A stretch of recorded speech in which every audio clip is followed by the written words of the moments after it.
நான் இன்னுமா ரெடி ஆகல. இப்படி தெரிஞ்சா நான் வெளியே சாப்பிட்டுட்டேன். கொஞ்சம் இருங்க, வந்துடுறேன். நீ சமைச்சு நான் சாப்பிட்றதுக்குள்ள என்னங்க நீ பசியாரா? எனக்கு பரவாயில்ல, முதல்ல உன் தங்கச்சிக்கு வை. பரவாயில்ல மாமா, நீங்க முதல்ல சாப்பிடுங்க, நான் அப்புறம் சாப்பிட்டுக்கிறேன். இன்னொரு தோசை வெந்திருக்குங்க, நான் போய் எடுத்துட்டு வரேன். 2 பேரும் சேர்ந்து சாப்பிட்டே போலாமே. நீ சாப்பிடலையாக்கா? அவன் நான் வேலைக்கா போறேன், நீ சாப்பிடு, அவ அப்புறம் சாப்பிட்டுக்கா. அப்புறம் நந்திதா, நானும் அந்த வழியா தான் போறேன், வேணும்னா நான் விட்டுட்டுவான். பரவாயில்ல மாமா, உங்களுக்கு நேரம் ஆயிடும், நான் இன்னும் கொஞ்ச நேரம் கழிச்சு தான் போவேன். இப்போவே மணி 8:30 ஆகுது, எத்தனை மணிக்கு வேலை? இல்ல மாமா, இன்னைக்கு நான் லீவு, கம்பெனில ஆடிட்டிங் நடக்குது. ஓ, அப்படின்னா வேற எங்கேயோ போறேன்னு சொன்னேன். அவ கூட்டாளி கூட வெளியே எங்கேயோ போறானாங்க. கூட்டாளியா? எந்த கூட்டாளி? என்னங்க இப்படி துருவி துருவி கேக்குறீங்க? முதல்ல அவ சாப்பிடட்டும். அப்படி இல்லடா, உன் தங்கச்சிக்கு நம்மளை விட்டா வேற யாரு இருக்கா? நாளைக்கு அவளுக்கு ஏதாவது ஒண்ணுன்னா எல்லாரும் நம்மள தான் கேட்பாங்க. நான் கணேஷ் கூட தான் போறேன் மாமா. கணேஷ்?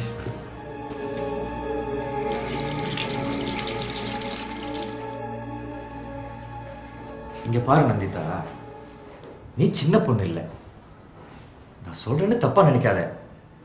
உன் மேல உள்ள அக்கறைனால தான் நான் சொல்றேன். நீ அந்த கணேஷ் கூட பழகுறதுல எங்களுக்கு எந்த ஆட்சேபமும் இல்லை. ஏன்னா அது உன்னோட வாழ்க்கை, அது தீர்மானிக்கிற உரிமை உனக்கு இருக்கு. ஆனா உன் நல்லது கெட்டதுல எங்களுக்கும் அக்கறை இருக்கு. இப்ப என்னதான் சொல்ல வரீங்க? நீங்க 2 பேரும் என்னதான் முடிவு பண்ணிருக்கீங்க? எப்ப கல்யாணம்? நீங்க 2 பேரும் பழகுறது அவங்க வீட்டுல தெரியுமா? என்ன லலிதா, மாமா கேக்குறாருல? இன்னும் அவங்க வீட்டுல தெரியாதுக்கா. எப்பதான் வீட்டுல சொல்றதா உத்தேசம்?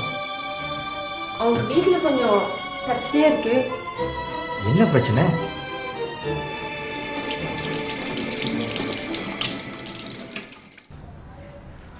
அவங்க அண்ணனுக்கும் தங்கச்சிக்கும் கல்யாணம் ஆனதுக்கு அப்புறம் தான் எங்களை பத்தியே பேசுறதா சொல்லியிருக்காரு.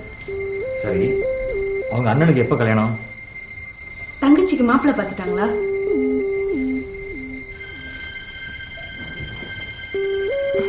இப்பதான் அவங்க அண்ணனோட கல்யாண பேச்சே ஆரம்பிச்சிருக்காங்க. அதுலயும் கொஞ்சம் பிரச்சனை போல இருக்கு. இன்னும் அவங்க தங்கச்சிக்கு மாப்பிள்ளை பார்க்கல. அப்படின்னா அவங்க அண்ணனுக்கு ஒரு வழியா கல்யாணம் ஆகி அவங்க தங்கச்சிக்கு மாப்பிள்ளை பார்த்து கல்யாணம் ஆக எப்படியும் 3 வருஷம் பிடிக்கும் இல்லையா? என்னங்க சொல்றீங்க? ஆமா, அது வரைக்கும் இவங்க 2 பேரும் இப்படியே இருக்க போறாங்களா? அட்லீஸ்ட் ரெஜிஸ்டர் கல்யாணமாவது பண்ணலாமே, அதுதான் எல்லாருக்கும் நல்லது. அதுவும் சரிதான். வேணும்னா நானே போய் அவங்க வீட்டுல பேசுறேன், கேட்டு சொல்ல சொல்லு.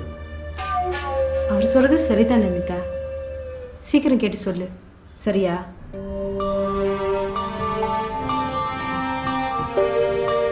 சரிக்கா, சொல்றேன்.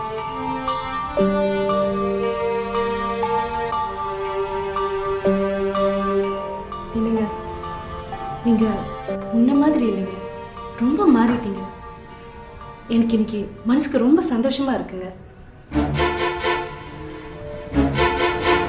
நான் ஒன்றும் கெட்டவன் இல்லை, நான் எது செஞ்சாலும் அது நல்லதுக்கு தான்.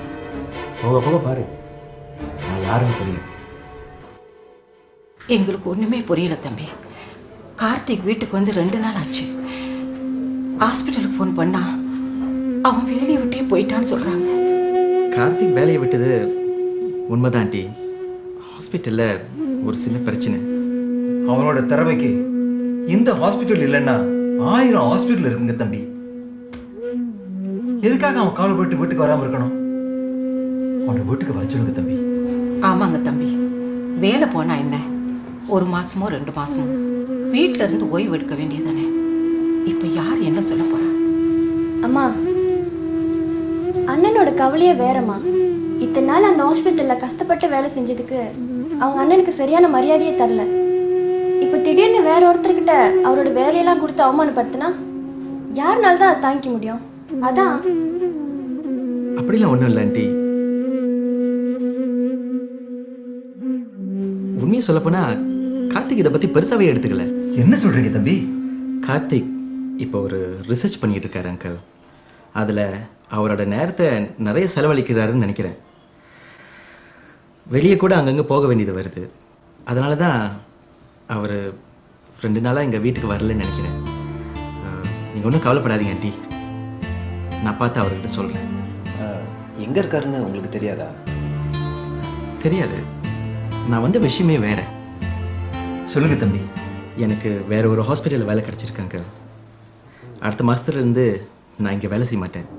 அதனால தான் உங்களெல்லாம் ஒரு முறை வந்து பார்த்து சொல்லிட்டு போகலான்னு வந்தேன். அப்படியே உங்க ஹாஸ்பிட்டல்லே கார்த்திக்கும் ஒரு வேலை வாங்கி கொடுத்துருங்க. அம்மா, நீங்க கொஞ்சம் சும்மா இருக்கீங்களா? சரி அங்கிள், நான் கிளம்புறேன். ஏதாவது ஒன்றுன்னா எனக்கு இந்த நம்பருக்கு கால் பண்ணுங்க. சரிங்க தம்பி.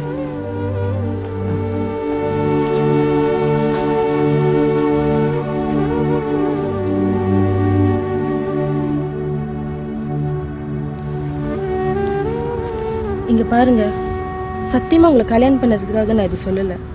உங்க குடும்ப நன்மைக்கு தான் சொல்றேன். உங்க வீட்ல எல்லாரும் உங்க மேல ரொம்ப பாசமா இருக்காங்க. நீங்களும் உங்க குடும்பத்து மேல ரொம்ப பாசம் வச்சிருக்கீங்கன்னு எனக்கு தெரியும்.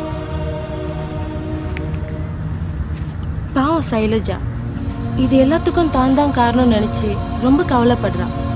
உங்ககிட்ட எவ்வளவு பாசமா இருந்தவ இப்ப உங்களை பார்க்க கூட பயப்படுறா. உங்க குடும்பத்தோட ஒட்டுமொத்த சந்தோஷமே உங்க கையில தான் இருக்கு. அதுக்காக நமக்கு பிடிக்காத விஷயத்தை செய்ய முடியுமா? என்ன சொல்றீங்க? உங்களுக்கு என்ன பிடிக்கலையா? அதான் இந்த கல்யாணம் வேணான்னு சொல்றீங்களா? அப்படி இல்லை நிஷா. கார்த்திக், நீங்க என்னதான் கல்யாணம் பண்ணிக்கணும்னு கட்டாயம் இல்லை. நான் வேணும்னா எங்க வீட்ல பேசிக்கிறேன். நீங்க உங்களுக்கு பிடிச்சவங்கள பார்த்து கல்யாணம் பண்ணிக்கோங்க. நிஷா, நீங்க நினைக்கிற மாதிரி எதுவும் இல்லை. உங்களுக்கு பிடிக்கலன்னு நான் சொல்லல. இந்த கல்யாணம், அதுல வர கமிட்மெண்ட்ஸ், அதுதான் பிடிக்கலன்னு சொல்றேன். நிஷா, வாழ்க்கைனா வெறும் கல்யாணம் மட்டும் இல்லை, அதுல இன்னும் நிறைய விஷயங்கள் இருக்கு. இந்த கல்யாணம், குழந்தைங்க, சொந்தம், பந்தம், இதெல்லாம் எப்பவுமே வாழ்க்கைக்கு துணையா இருக்கணும், இடைஞ்சலா இருக்கக்கூடாது. இடைஞ்சலா? உங்க வீட்ல உங்க அப்பா அம்மா எல்லாரும் எப்படி உடஞ்சி போயிருக்காங்க தெரியுமா? பெத்தவங்க இல்லைன்னா நீங்களும் நானும் ஏது? அவங்க மனசை நம்ம கஷ்டப்படுத்த கூடாதுங்க.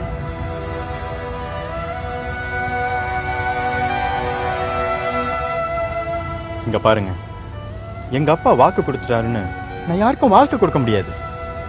அதெல்லாம் அந்த காலங்க. மனுஷன் சந்திரத்துல ஹோட்டல் கட்டிக்கிட்டு இருக்கான். இப்ப போய் வாக்கு வாழ்க்கைன்னு பேசிக்கிட்டேன். அப்போ இதுக்கு என்னதான் முடிவு? நிஷா, எல்லாத்துக்கும் ஒரு நேரம் வரும். இப்ப நான் இருக்கிற மனநிலையில, சூழ்நிலையில எனக்கு கல்யாணம் அவசியமானு தெரியல. அதனால பின்னாடி பல பிரச்சனைகள் வரலாம். அதனால தான் சொல்றேன், நீங்க கவலைப்படாதீங்க. கூடிய சீக்கிரமே இதுக்கெல்லாம் ஒரு முடிவு பிறக்கும்.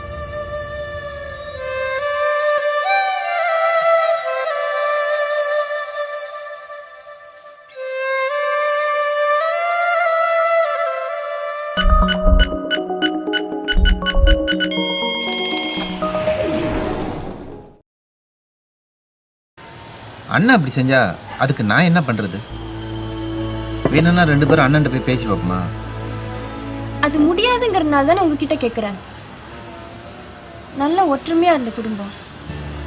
நாம 3 பேரும் நல்ல விதமா இருக்கிறத பார்த்து அப்பா நெஞ்ச நிமித்தி நடந்துக்கிட்டு இருந்தாரு. இப்ப சொன்ன வாக்கை நம்மளாம் காப்பாற்றுவோமா மாட்டோமான்னு தலை குனிஞ்சு நிற்கிறாரு. இங்க பாரு சைலஜா, உனக்கு இருக்கிற பாசம் தான் எனக்கும் இருக்கு. நாம என்ன செய்ய முடியும்? அந்த உணர்வு அண்ணங்கிட்டலாம் இருக்கணும். நான் சொல்றத முதல்ல கேளுங்கண்ணே, அப்புறம் அது சரியா தவறான்னு யோசிச்சுக்கலாம். சரி சொல்லு. அண்ணன்கிட்ட நான் பேசிட்டேன். அண்ணன் இந்த கல்யாணத்துல இஷ்டம் இல்லைன்னு சொல்லிட்டாரு. அப்பா நிஷா தான் எங்க வீட்டுக்கு மருமகன்னு சுந்தரம் அங்கிள்கிட்ட வாக்கு கொடுத்துட்டாரு. இப்ப அந்த வாக்கு எப்படி காப்பாத்துறதுன்னு முடிச்சுக்கிட்டு இருக்காரு. இனி இந்த எல்லா பிரச்சனையும் தீரணும்னா இதுக்கு ஒரே ஒரு வழிதானே இருக்கு. என்ன வழி அது? சொல்லு. நம்மளால் ஏதாவது செய்ய முடியுமான்னு பார்க்கலாம். பேசாம நிஷாவை ஏன் நீங்களே கல்யாணம் பண்ணிக்க கூடாது? என்னது? நானா? ஆமாண்ணே, நீங்க அந்த பொண்ணை கட்டிக்கிட்டா இந்த பிரச்சனையிலேருந்து எல்லாத்துக்கும் விடுதலை கிடைச்சிரும். அப்பா அம்மா ஆசைப்படியே நிஷா நம்ம வீட்டு மருமகளாயிடுவாங்க. அப்பாவும் சொன்ன வாக்கை காப்பாத்திடுவாரு. அண்ணனும் கொஞ்ச நாளைக்கு நிம்மதியா இருப்பார்ல. இல்லடா, இதெல்லாம் சரியா வரும்னு எனக்கு தோணல.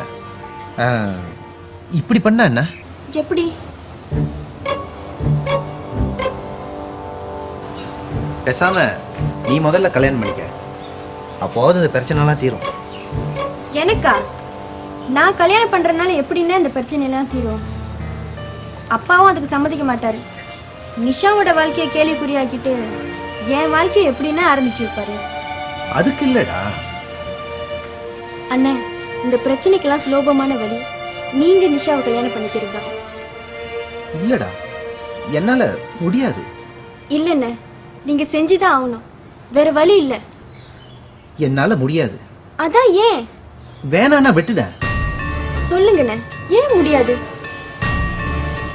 ஏன்னா நான் நந்திதாவை காதலிக்கிறேன். அவ்வளவுதான் கல்யாணம் பண்ணிக்கிறேன்.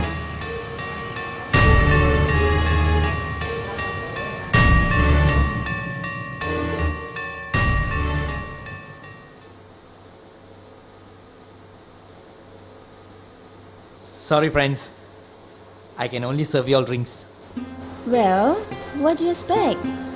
It's a bachelor's house, right? That's what I like about you. Are you two coming from the hospital? I thought you were supposed to collect something from your room. Yeah, she was there.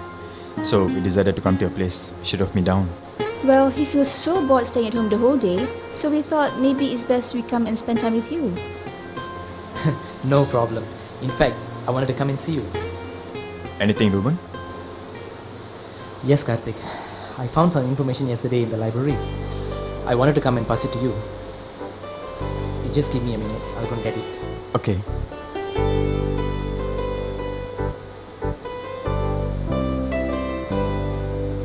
Karthik, you are not drinking. Come, let me help you. Thanks, Sophia. You're welcome.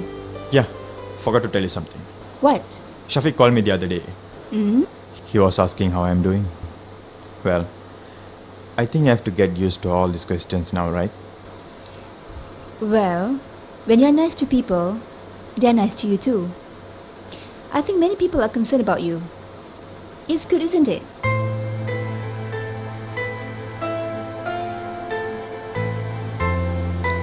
Here is it, Karthik.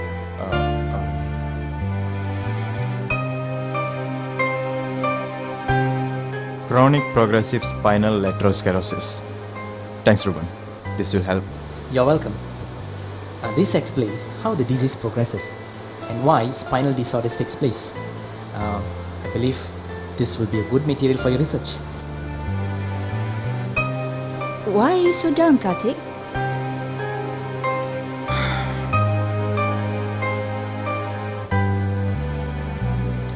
It's just that my family is putting such a great issue on my wedding.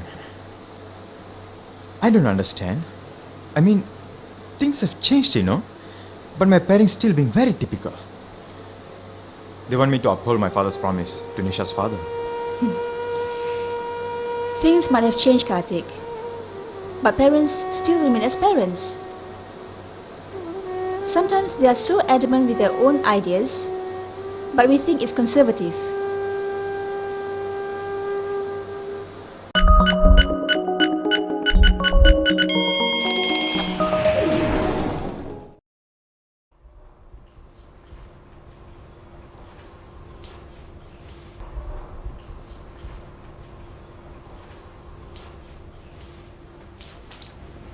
அக்கா, இவங்க சைலஜா. வணக்கம். வணக்கம். உட்காருங்க please. நீங்கள் பேசிட்டு இருங்க, நான் இப்போ வந்துடுறேன். அக்கா, கொஞ்ச நேரம் உள்ளே வாங்கி.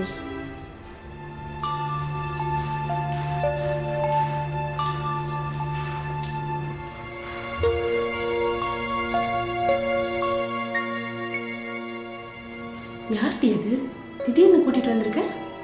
அவங்க தான் சைலஜா, அவரோட தங்கச்சி. அவரோடன்னு? எவரோட? கணேஷ் தங்கச்சிக்கா. ஓ, அவரு தங்கச்சியா? ஆமா, ஏன் வந்திருக்கா? அவர் வீட்டில் சொல்லிட்டாரா? தெரியலக்கா, அவரும் என்கிட்ட ஒன்றும் சொல்லல. திடீர்னு ஆஃபீஸில் வந்து என்னை பார்த்தாங்க, வீட்டை பார்க்கணும்னு சொன்னாங்க, அதான் கூட்டிட்டு வந்திருக்கேன். நீங்க எங்க வேலை செய்றீங்க? இங்கதான் பக்கத்துல.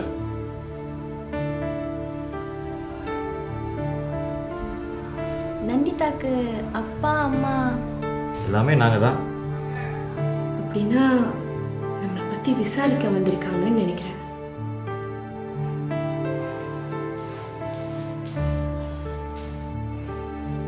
காஃபி சாப்பிட்றீங்களா, டீ சாப்பிட்றீங்களா? பரவாயில்ல, அதெல்லாம் ஒன்றும் வேணாம். அது எப்படி முதல்ல வீட்டுக்கு வந்திருக்கீங்க, ஒண்ணுமே சாப்பிடாம போனா எப்படி? சொல்லுங்க, என்ன சாப்பிட்றீங்க? சரி சரி, காஃபி. டீ இல்லைப்பா, காஃபி தான். இன்னும் எவ்வளோ நாளைக்கு தான் இப்படி சோகமாக இருக்க போறீங்க? இப்போ என்ன ஆகி போச்சு? நானே இதை பற்றி கவலைப்படலை. முடியலையாம்மா, முடியலையே. நடந்ததெல்லாம் எவ்வளவு தான் மறக்க நினைச்சாலும் மறக்க முடியலையம்மா.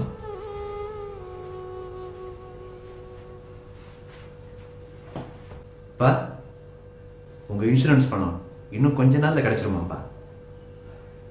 எல்லா டாக்குமெண்ட்ஸையும் பார்த்து அப்ரூவ் பண்ணிட்டாங்க. எல்லாம் ஒரு 1,00,000 ரிங்கிட்டுக்கு மேல கிடைக்குமாப்பா.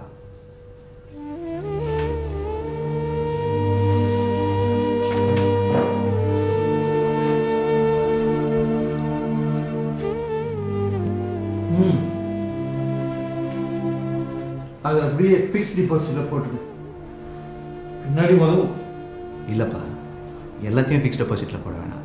கொஞ்சம் பணத்தை நிஷா பேர்ல போட்டு வைப்போம், அவளோட கல்யாணத்துக்கு உதவும். அதெல்லாம் ஒன்றும் தேவைப்படாது. அதான் ஒன்றும் இல்லைன்னா ஆயிப்போச்சு. அப்புறம் எதுக்கு வீணா? அப்பா சொன்ன மாதிரி அதை ஃபிக்ஸில் போட்டுரு.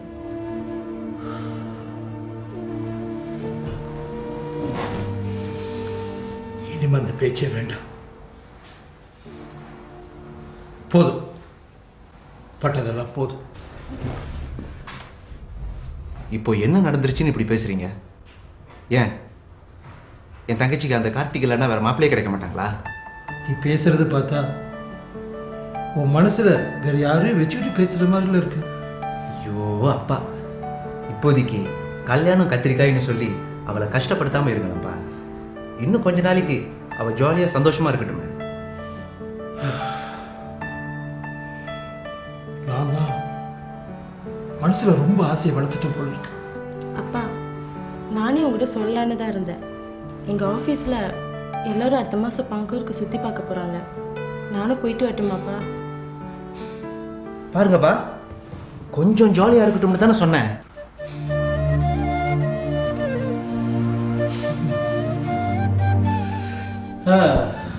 ஏதோ நீங்க 2 பேரும் கல்யாணம் நின்று போனதை சாதாரணமா எடுத்துக்கிட்டு மறுபடியும் பழைய மாதிரி சந்தோஷமா இருக்கிறீங்க. அது போதும் எனக்கு. அப்பா, நான் பங்கூருக்கு போகிறேன்னா இல்லையாப்பா? உன் காரியத்திலே கண்ணாயிரு.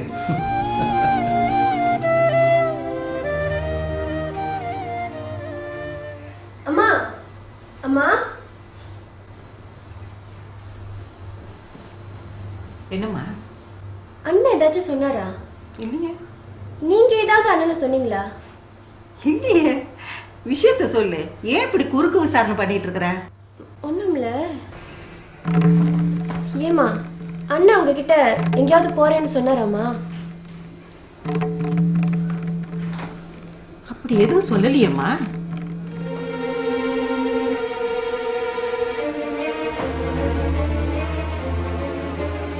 என்னம்மா விவரமா சொல்லுமா. இல்ல, அண்ணன் துணியெல்லாம் எடுத்து வச்சுக்கிட்டு இருக்காருப்பா. என்னது, நீ சரியா பாத்தியா?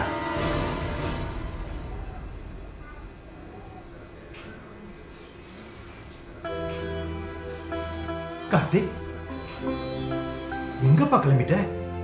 என்னப்பா, துணிமணியெல்லாம் எடுத்துட்டு எங்க புறப்படுற? அண்ணா அண்ணே கேக்குறாங்கல்ல, பதில் சொல்லுங்க. எங்க மேல அப்படி என்னென்ன கோவம் உங்களுக்கு? என்னப்பா உனக்கு என்ன ஆச்சு? ஏன் பேசாம நிக்கிற? அண்ணே ஏதாவது பிரச்சனைனா சொல்லுங்கண்ணே. இப்படி ஒண்ணுமே சொல்லாம வீட்டை விட்டு கிளம்பிட்டா அதுக்கு என்ன அர்த்தம்? கார்த்திக், என்னப்பா இது? மேல போப்பா, போப்பா. எதுவா இருந்தாலும் பிறகு பேசிக்கலாம். போ. ப்ளீஸ், யாரும் என்னை தடுக்காதீங்க.